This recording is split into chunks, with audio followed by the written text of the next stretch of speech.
दोस्तों आज का दिन अपनी जिंदगी में, यकीन मानिए अपनी पूरी जिंदगी में बाबा रामदेव कभी नहीं भुला पाएंगे, क्योंकि आज सुप्रीम कोर्ट में बाबा रामदेव को जो फटकार लगाई गई है, मतलब वो वाकई में बहुत ज्यादा हैरान करने वाली है और ब्रांड बाबा रामदेव पर एक क्वेश्चन मार्क खड़ा करती है कि आखिर बाबा रामदेव अपने प्रोडक्ट्स के जरिए किस लेवल पर लोगों के स्वास्थ्य के साथ खिलवाड़ कर रहे हैं। दोस्तों आज सुप्रीम कोर्ट ने बाबा रामदेव की माफी को खारिज कर दिया है। जी हां, ये मामला मैं आपको पहले भी बता चुकी हूं, आज इस मामले में फिर सुनवाई हुई।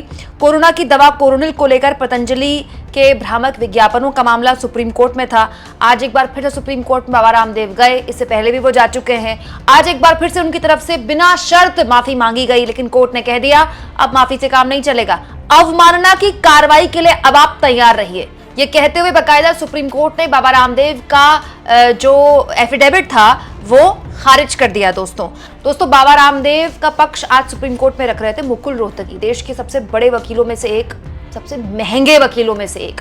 उन्होंने आज सुप्रीम कोर्ट से कहा कि 10 दिन का हमें वक्त दे दीजिए, हम अगली सुनवाई के लिए अगली सुनवाई में और तैयारी के साथ आएंगे। कोशिश थी उनकी 10 दिन का और वक्त मांग लिया जाए, लेकिन कोर्ट ने साफ इनकार कर दिया। दोस्तों सुप्रीम कोर्ट बाबा रामदेव से भ्रामक विज्ञापन हटाने के लिए इससे पहले भी कह चुका है, लेकिन बाबा रामदेव ने ऐसा नहीं किया, जिसके बाद सुप्रीम कोर्ट ने पिछली सुनवाई में भी उनको जबरदस्त हड़काया था और इस बार भी कहा कि हमारे आदेश का कोई पालन ही नहीं किया आपने। इसीलिए सुप्रीम कोर्ट ने कहा कि आपने उसके बाद भी सारी चीजें जारी रखी, विज्ञापन आपने जारी रखे। बाबा रामदेव से कहा सुप्रीम कोर्ट ने अब हम आपकी माफी को खारिज करते हैं, अब इसके बाद के एक्शन के लिए आप तैयार रहिए। यही नहीं दोस्तों, बेंच में शामिल जस्टिस अमानुल्लाह ने साफ तौर पर बाबा रामदेव से कहा हम अंधे नहीं हैं, ये शब्द थे जस्टिस के कि हम अंधे नहीं हैं। पतंजलि का बचाव करते हुए इस पर मुकुल रोहतगी ने कहा कि लोगों से जज साहब गलती हो जाती है, मिलॉर्ड लोगों से गलती हो जाती है। इस दलील के जवाब में बेंच ने कहा कि गलती आप करते हैं, मतलब गलती आपके मौकिल करते हैं, बाबा रामदेव करते हैं और भुगतना दूसरों को पड़ता है। बात भी सही है दोस्तों, ये कोई ऐसी गलती नहीं है कि गलत खाना बनाया और आपने खुद खा लिया और आपको पेट में दर्द हो गया। ये ऐसी गलती है कि आप एक गलत दावा कर रहे हैं कि फलानी दवाई फलानी बीमारी ठीक कर देगा, जबकि ऐसा नहीं है। आप ये कहकर दूसरों की जान के साथ खिलवाड़ कर रहे हैं, दूसरों के स्वास्थ्य के साथ खिलवाड़ कर रहे हैं। गलती आप कर रहे हैं और इसका नतीजा कोई और भुगतेगा। दोस्तों सबसे ज्यादा बड़ा झटका जानते हैं सुप्रीम कोर्ट में बाबा रामदेव को किसने दिया? केंद्र सरकार ने। जी हाँ दोस्तों, हिंदुस्तान की खबर बताती है कि केंद्र सरकार ने इस मामले में अपना एफिडेविट दाखिल किया आज सुप्रीम कोर्ट में, और सरकार ने साफ कह दिया कि हमने तो बाबा रामदेव को, उनकी कंपनी को इन भ्रामक विज्ञापनों को लेकर पहले ही चेता दिया था। केंद्र सरकार ने सुप्रीम कोर्ट में कहा है कि पतंजलि को तो हमने पहले ही चेता दिया था कि इस तरह के भ्रामक विज्ञापन आप मत दीजिए। जब तक आयुष मिनिस्ट्री की ओर से कोरोनिल की जांच नहीं होती तब तक आप आगे मत बढ़िए। ये कहा है सुप्रीम कोर्ट में आज केंद्र सरकार ने पतंजलि के लिए। यही नहीं, सरकार ने कहा कि हमने राज्य और केंद्र शासित प्रदेशों से भी कहा है कि आप मामले में एक्शन लीजिए। मतलब आप देखिए, केंद्र सरकार ने हाथ खड़े कर लिए। ये एक बाबा रामदेव के लिए क्या एक संदेश नहीं है कि जिनकी बैटिंग वो पिछले कई सालों से कर रहे हैं, 2014 से पहले कर रहे हैं। बाबा रामदेव पता नहीं कौन कौन से आंदोलन रामलीला मैदान में करके लोगों को जागरूक करते थे, काले धन से लेके पेट्रोल डीजल को लेके, महंगाई को लेके, मोदी जी को लेकर क्या क्या नहीं बोला बाबा रामदेव ने।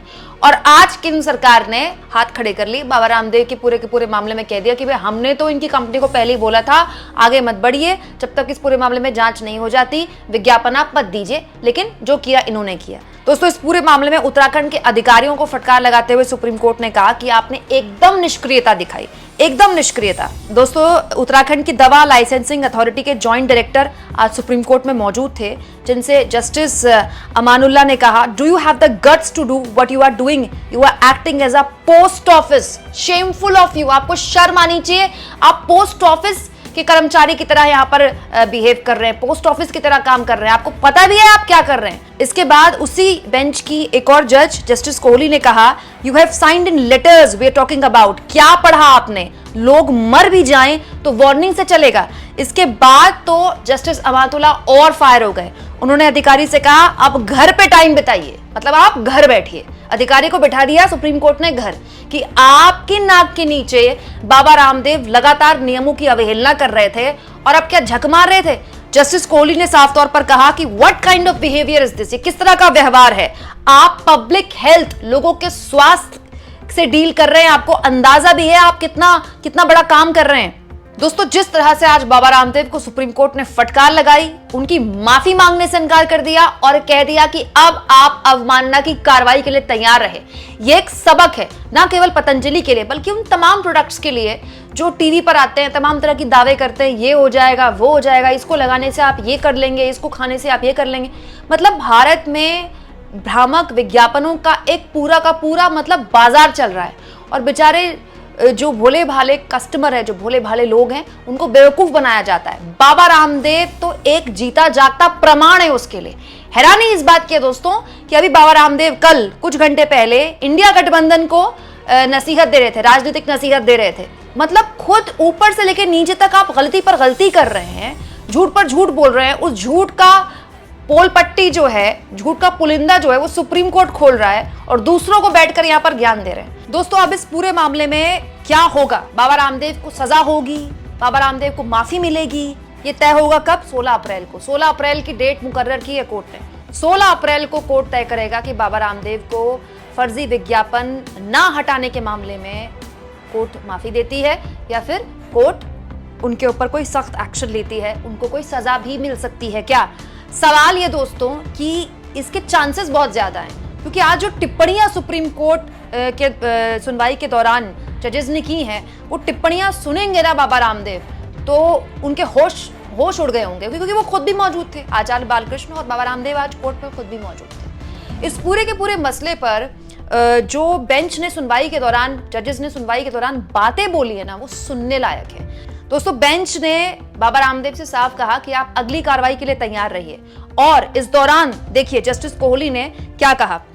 पहले उन्होंने मतलब कौन? रामदेव और बालकृष्ण ने इसे मीडिया के पास भेजा। किसे? जो माफीनामा था, मीडिया के पास पहले भेजा। आगे कल शाम 7:30 बजे तक इसे हमारे लिए अपलोड नहीं किया गया। मीडिया के पास चला गया माफीनामा, लेकिन कोर्ट के पास अपलोड नहीं किया गया। इससे साफ हो जाता है कि उनका भरोसा पब्लिसिटी यानी कि प्रचार में है। कोर्ट ये कह रहा है, सुप्रीम कोर्ट ये कह रहा है कि उद्देश्य आपका माफी मांगना नहीं है, गिल्टी फील करना नहीं है, सॉरी बोलना नहीं है। सुप्रीम कोर्ट में कोर्ट ये कह रहा है कि आपका उद्देश्य था कि आप इस पूरे के पूरे मसले पर कैसे अपना चेहरा बचा ले, पब्लिसिटी कर ले। आगे कोर्ट ने कहा कागज पर माफी, मुश्किल में फंसने के बाद इन्होंने ऐसा किया है, हम इसे स्वीकार करने से इनकार करते हैं। सुप्रीम कोर्ट ने साफ कहते बाबा रामदेव से, आपकी माफी हमें मंजूरी नहीं है। आगे कहा हम इसे जानबूझकर अपने वचन का उल्लंघन मानते हैं। जानबूझकर आपने पहले वचन दिए सुप्रीम कोर्ट में, उसके बाद उनका उल्लंघन किया, ये सब कुछ आपने जानते समझते किया। आगे सुप्रीम कोर्ट ने कहा हलफनामा खारिज हो जाने के बाद आप अगली कार्रवाई के लिए तैयार रहे। अब बाबा को पता चलेगा, आचार्य बालकृष्ण को पता चलेगा कि लगातार सिलसिलेवार तरीके से, खास तौर पर जो एलोपैथ को निशाना बनाते रहे हैं ना ये बाबा रामदेव, ये उनको कितना महंगा पड़ेगा।